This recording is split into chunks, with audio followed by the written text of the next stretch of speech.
Hi everyone, welcome back to the official YouTube channel of exam capital. Guys, आप सभी का एक बार फिर से स्वागत है आपके अपने यूट्यूब चैनल एग्जाम कैपिटल पर। आज की वीडियो में हम लोग बात करने वाले हैं गुरु Jambheshwar university science and technology Hisar यानी जो जेजेयू यूनिवर्सिटी है उसके बीकॉम के फर्स्ट सेम के सिलेबस के बारे में, उसके सब्जेक्ट के बारे में, और जो पेपर आएगा पेपर का स्ट्रक्चर क्या होगा, कितने क्वेश्चन उसमें होंगे, कितने कंपलसरी होंगे और उसमें से कितने क्वेश्चन ऑप्शनल होंगे। तो वो सभी तमाम बातें इस वीडियो में हम लोग करने वाले हैं। तो बात ये है कि आप लोगों को वीडियो लास्ट तक देखनी है अगर पूरा सब कुछ ध्यान से समझना है तो, ठीक है। तो चलिए शुरू करते हैं। सबसे पहले बात करते हैं सब्जेक्ट के बारे में। तो यहाँ पर आपको लगभग 7 सब्जेक्ट मिलेंगे। देखिए, जो कॉमर्स फील्ड से रिलेटेड है वो ओनली 6 सब्जेक्ट है। एक आपको सब्जेक्ट एक्स्ट्रा मिलेगा, वो एक क्वालिफाइंग पेपर है एनवायरमेंटल स्टडी का। तो सबसे पहला सब्जेक्ट है वो है फाइनेंशियल अकाउंटिंग का। ये आपका 80, वैसे सभी पेपर आपके 80 नंबर के होंगे, 20 की आपकी इंटरनल असेसमेंट होगी और टोटल 100 नंबर के हो जाएंगे, ठीक है। पहला जो सब्जेक्ट है वो है फाइनेंशियल अकाउंटिंग। इसमें बेसिक चीज़ें होंगी। फाइनेंशियल अकाउंटिंग जो आप +1 +2 में पढ़ के आए हैं। माइक्रो इकोनॉमिक्स, ये भी बेसिक चीज़ें होंगी। जिन स्टूडेंट्स के पास +1 +2 में मैथ था या इकोनॉमिक्स थी तो वही तमाम चीज़ें हैं। इसके बाद एक सब्जेक्ट है प्रिंसिपल ऑफ बिजनेस मैनेजमेंट, ठीक है। तो बिजनेस मैनेजमेंट की जितनी भी डिटेल है, जैसे हेनरी फ्योल के 14 प्रिंसिपल है, जो टेलर हैं उसके प्रिंसिपल्स हैं, तो सभी जो मैनेजमेंट से रिलेटेड प्रिंसिपल हैं वो सभी इसके अंदर पढ़ने को मिलेंगे आपको। अभी इसके सिलेबस के बारे में हम लोग डिटेल में बात करेंगे आगे। कंप्यूटर एप्लीकेशंस इन बिजनेस, यानी बिजनेस के अंदर कंप्यूटर एप्लीकेशंस का क्या कुछ यूज़ है वो एक सब्जेक्ट है। बिजनेस मैथमेटिक्स है, बिजनेस कम्युनिकेशन है, और जो क्वालिफाइंग पेपर है एनवायरमेंटल स्टडी। ये यूनिवर्सिटी कुरुक्षेत्र यूनिवर्सिटी में भी है ये, और जेजेयू में भी है। देखिए, कुरुक्षेत्र में सेकंड सेम में आता है और इसमें फर्स्ट सेम में ये ले लेते हैं, ठीक है। बात करते हैं पेपर के स्ट्रक्चर के बारे में। पेपर का structure, paper setter will 9 question in all, यानी कि सभी पेपर्स के अंदर आपको 9 क्वेश्चन मिलेंगे। Question number 1 compulsory of 5 short type question carrying 4 marks each is compulsory, यानी कि जो फर्स्ट क्वेश्चन होगा उसके अंदर आपको 5 छोटे क्वेश्चन मिलेंगे, और जो छोटे क्वेश्चन है वो हर एक क्वेश्चन 4-4 नंबर के होंगे, यानी कि जो फर्स्ट क्वेश्चन है वो टोटल 20 नंबर का होगा और ये कंपलसरी क्वेश्चन है, ठीक है। Candidate is required to attempt 4 questions from the remaining 8 questions carrying 15 marks each, यानी कि जो बाद 8 क्वेश्चंस बच गए हैं उनमें से आपको कोई 4 करने हैं, और चारों क्वेश्चन 15-15 नंबर के होंगे, यानी 4 क्वेश्चन 60 नंबर के होंगे और पहला जो क्वेश्चन है वो 20 नंबर का होगा। तो इस तरह से आपको टोटल 80 नंबर का पेपर हो जाएगा, और इसके लिए आपको 3 घंटे का समय मिलेगा पेपर के लिए, ठीक है। तो ये है पेपर का स्ट्रक्चर। PDF आपको टेलीग्राम चैनल पर मिल जाएगी, लिंक डिस्क्रिप्शन में है, तो ज्वाइन कर लीजिए टेलीग्राम चैनल, और भी नोट्स मिल जाएंगे बीकॉम के वहाँ पर आपको। तो बात करते हैं हमारे जो फर्स्ट सब्जेक्ट है फाइनेंशियल अकाउंटिंग, उसके सिलेबस के बारे में। देखिए, जैसे मैंने बताया कि जो आप +1 +2 में पढ़ के आए बेसिक चीज़ें वही इसमें पढ़ने को मिलेंगी। फाइनेंशियल अकाउंटिंग का मीनिंग, उसकी करैक्टरिस्टिक्स क्या है, नीड क्या है, ऑब्जेक्टिव्स क्या है, उसका स्कोप क्या है, बुक कीपिंग क्या है, अकाउंटिंग क्या है, इनका डिफरेंस क्या है दोनों में। हिंदी में इनको पुस्तपालन और लेखांकन बोलते हैं। ब्रांचेस ऑफ अकाउंटिंग, अकाउंटिंग की ब्रांचेस कौन कौन सी है, अकाउंटिंग प्रिंसिपल्स कौन कौन से हैं, कन्वेंशंस क्या है, कंसेप्ट क्या है, तो ये सभी चीज़ें आपको पढ़ने को मिलेंगी। अकाउंटिंग साइकिल क्या है, जैसे हम शुरू में जर्नल प्रिपेयर करते हैं, फिर लेजर, ट्रायल बैलेंस, फिर लास्ट में फाइनल अकाउंट्स प्रिपेयर करते हैं, ठीक है। फिर अकाउंटिंग इक्वेशंस जो हम पढ़ते हैं, assets is equal to liability plus capital plus liability, ठीक है, तो वो आपको पढ़ने को मिलेगी accounting equation. Journal rules of generalizing, जो हमारे 3 गोल्डन रूल्स हैं, 3 अकाउंट्स हैं, ठीक है। Personal account, real account, nominal account, तो वो सभी चीज़ें आपको डिटेल में पढ़ने को मिलेंगी, और ये बेसिक चीज़ें हैं। और जो आगे कम्पिटिटिव एग्ज़ाम है, चाहे कोई नेट का एग्ज़ाम्स देने के उद्देश्य से बीकॉम कर रहा है, आगे एमकॉम करेगा, तो ये चीज़ें बेसिक चीज़ें हैं, तो इनको अच्छे से प्रिपेयर कर लीजिए, लाइफ टाइम काम आने वाली चीज़ें हैं। Ledger and trial balance, rectifications of error का चैप्टर है, ये +1 में भी था। Suspense account, effect on profit के ऊपर, प्रॉफिट पे क्या इफेक्ट पड़ेगा, ठीक है। कैपिटल एंड रिवेन्यू का कंसेप्ट रहेगा, कैपिटल लॉसेज क्या होते हैं, कैपिटल प्रॉफिट क्या होता है, उसके किस तरह से क्लासीफाई किया जाएगा, कैपिटल इनकम क्या होती है, एक्सपेंडिचर रिसिप्ट्स, ये पढ़ने को मिलेंगे। डेप्रिसिएशंस के प्रोविजंस, रिजर्व्स डेप्रिसिएशन कैसे बनाया जाता है, कौन कौन से इसके मेथड हैं, कंसेप्ट है, क्लासिफिकेशन, तो वही चीज़ें हैं।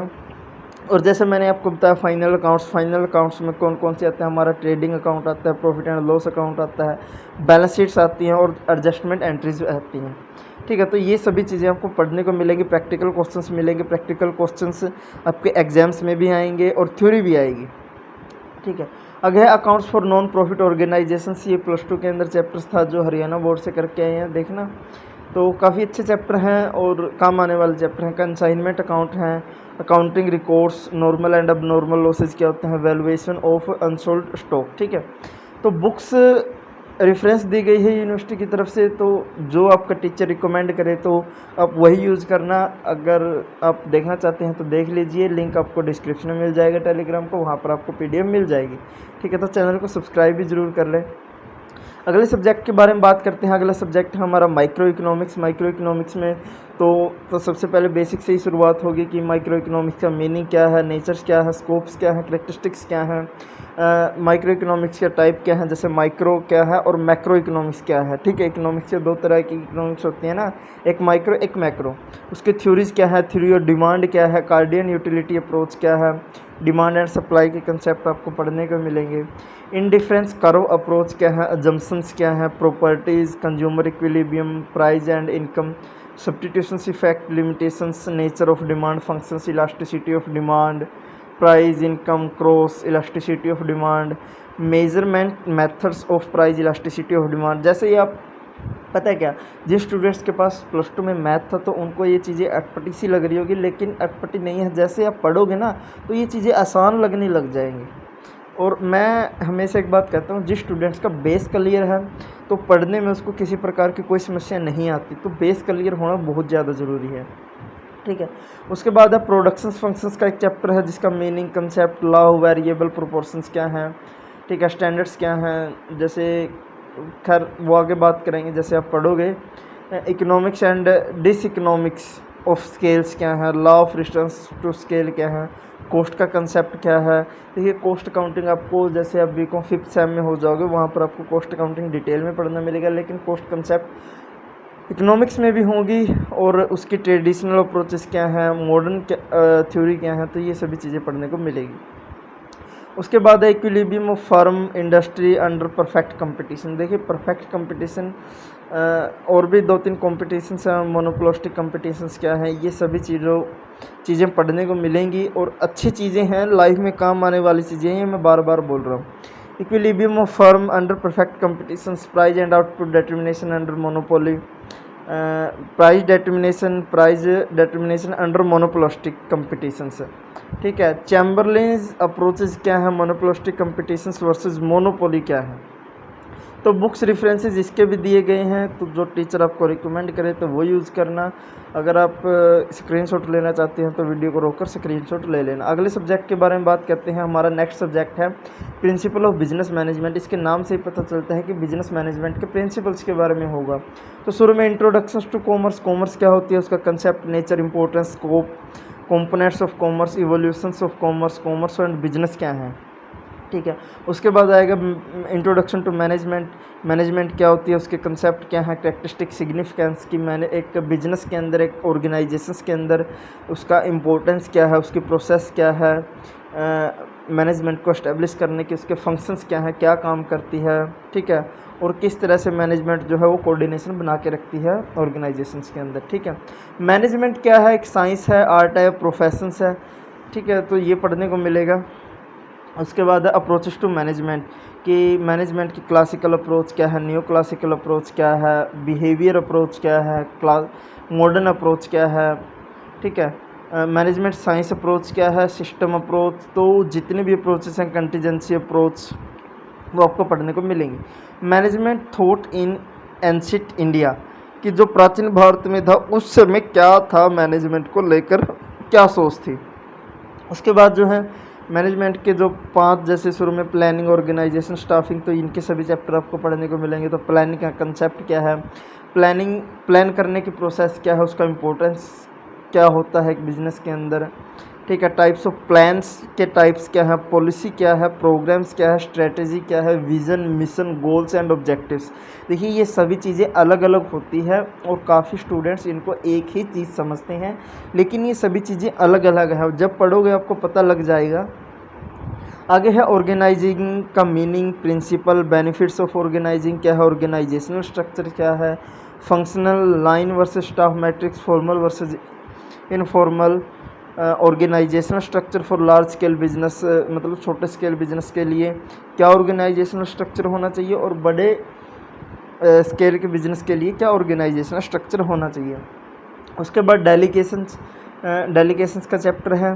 डेलीगेशंस का meaning, advantage, barriers to delegations, guidelines for effective delegations. तो डिसेंट्रलाइजेशन एंड सेंट्रलाइजेशंस का चैप्टर है, यानी कि केंद्रीयकरण और विकेंद्रीयकरण का चैप्टर, ठीक है। उसके advantage, disadvantage, factor influencing decentralization, यानी कि डिसेंट्रलाइजेशन को इफेक्ट करने वाले फैक्टर कौन कौन से हैं।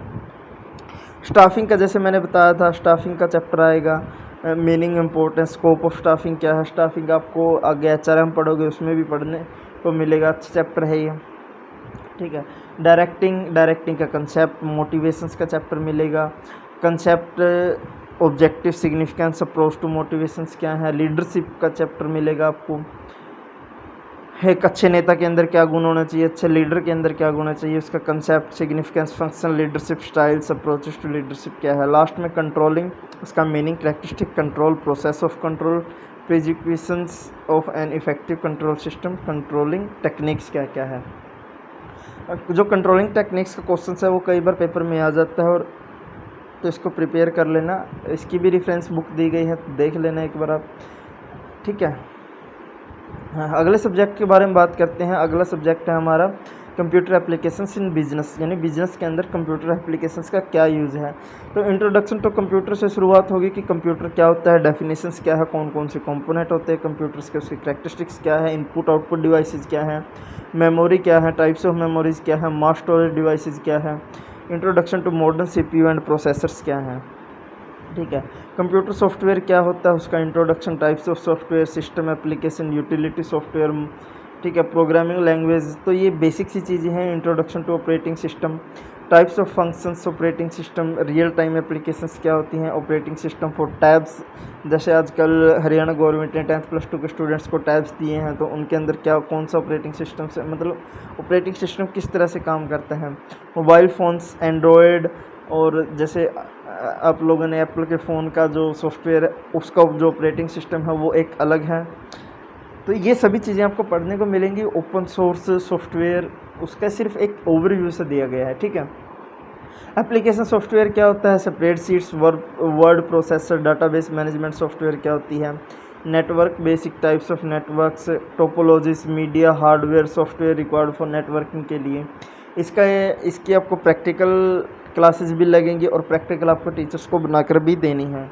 तो इसके अंदर पूरा आपको MS ऑफिस सिखाया जाएगा टीचर्स के द्वारा, रेफरेंस बुक दी गई है, तो देख लेना ये भी। सेकंड लास्ट सब्जेक्ट है वो है हमारा बिजनेस मैथमेटिक्स। बिजनेस मैथमेटिक्स में क्या है, चैप्टर्स हैं, लॉगरिदम्स का चैप्टर है, एंटी लॉगरिदम्स का, ये कंसेप्ट आपको मिलेगा। सीक्वेंस एंड सीरीज़ का चैप्टर है जिसके अंदर arithmetic and geometric progressions, AP, GP, HP ये सभी पढ़ने को मिलेंगे। सीक्वेंस एंड सीरीज़ आप +1 के अंदर पढ़ के आए हैं, 10th के अंदर भी बेसिक चीज़ें थी, +1 के अंदर थोड़ा सा एडवांस हो, तो वही चीज़ें हैं +1 वाली ही। सीक्वेंस एंड सीरीज़ का +1 के अंदर 9 चैप्टर था, ठीक है। उसके बाद है differentiations, idea of simple derivative and of different functions के डेरिवेटिव्स, रूल्स ऑफ डिफ्रेंशिएशंस क्या हैं, maximum minimum of functions of one variable, ठीक है, relating to the cost, revenue and profit. उसके बाद है मैट्रिक्स एंड डिटरमिनेंट्स, ये +2 के अंदर थे चैप्टर और यही +2 के अंदर बच्चों को पास करवाते हैं, और यहाँ BCom के अंदर भी। जिसका इंटरेस्ट नहीं है वैसे मैं रिकमेंड करूँगा कि आप पूरा ही सिलेबस करें। कंसेप्ट ऑफ मैट्रिक्स टाइप्स, तो ये मैट्रिक्स एंड डिटरमिनेंट का चैप्टर है, तो कुछ खास बात नहीं है इसके अंदर, ठीक है। Compound interest, simple interest and compound interest का चैप्टर है। एन्युटीज़ का चैप्टर है, 2 चैप्टर और है, कंपाउंड इंटरेस्ट एंड एन्युटीज़ का। तो ये डिटेल में है, इसके अंदर प्रैक्टिकल क्वेश्चंस ही आते हैं, थ्योरी का तो शायद 4 नंबर में आ जाता है, लेकिन वो भी नहीं आता मेरे ख्याल से, सारा ही प्रैक्टिकल आता है।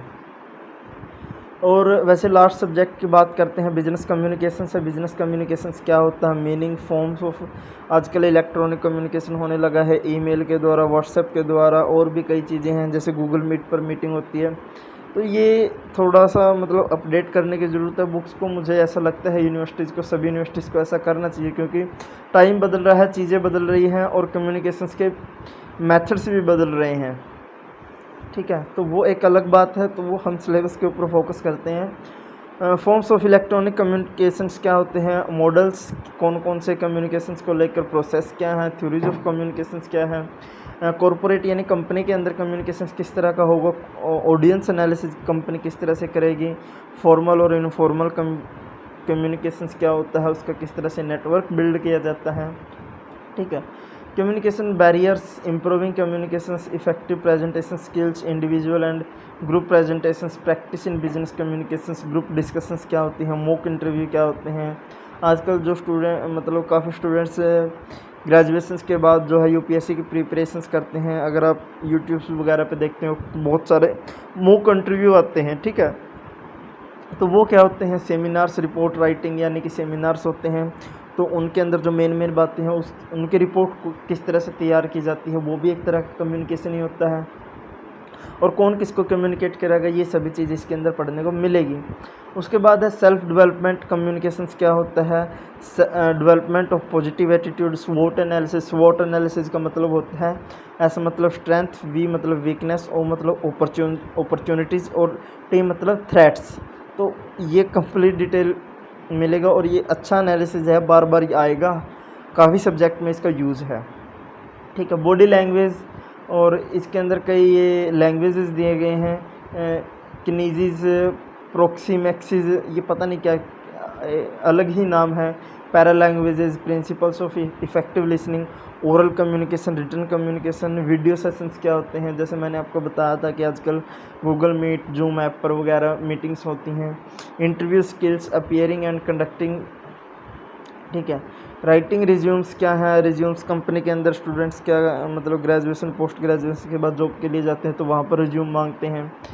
ठीक है, तो writing business letters and emails, etiquettes in verbal, written and online communications क्या है, इसका भी आपको प्रैक्टिकल है, स्टूडेंट्स लेंगे टीचर्स लेंगे तो आपको ज़रूर देना है। तो बुक्स के रेफरेंस दिए गए हैं तो एक बार देख लेना। और ये एनवायरमेंटल स्टडी है, इसका जो है मतलब मेल तो खाता नहीं है, जो हमारा इकोसिस्टम्स है एनवायरनमेंट से रिलेटेड है, उसका मतलब एनवायरनमेंट क्या होता है, डेफिनेशन, स्कोप, इंपॉर्टेंस और पब्लिक अवेयरनेस, नेचुरल रिसोर्सेज, ये तमाम चीज़ें जैसे मैंने इकोसिस्टम के बारे में, उसका करैक्टरिस्टिक स्ट्रक्चर किस तरह से है हमारा एनवायरनमेंट का, तो ये चीज़ें पढ़ने को मिलेंगी। इसका पेपर देना है, जर्नल सा है, इसमें सभी स्टूडेंट्स लगभग पास हो जाते हैं, कोई दिक्कत वाली बात नहीं है, जर्नल बातें हैं। तो पीडीएफ आपको टेलीग्राम चैनल पर मिल जाएगी, अगर पीडीएफ चाहिए तो उसको ज्वाइन कर लीजिए, लिंक आपको डिस्क्रिप्शन में है। चैनल को सब्सक्राइब कर लीजिए, बेल आइकन को प्रेस कर लीजिए ताकि मैं और भी वीडियो लेकर आऊँ तो आप लोगों को पता चल जाता है। और टेलीग्राम में मैं नोट्स भी डालता रहता हूँ। ठीक है, टेलीग्राम पे जाओगे आप, जैसे ही सर्च करोगे एग्ज़ाम कैपिटल वैसे ही चैनल आ जाएगा। इसके अलावा इंस्टाग्राम, फेसबुक पर भी हमें ज्वाइन कर सकते हैं। तो बाय, थैंक यू, जय हिंद, भारत माता की जय।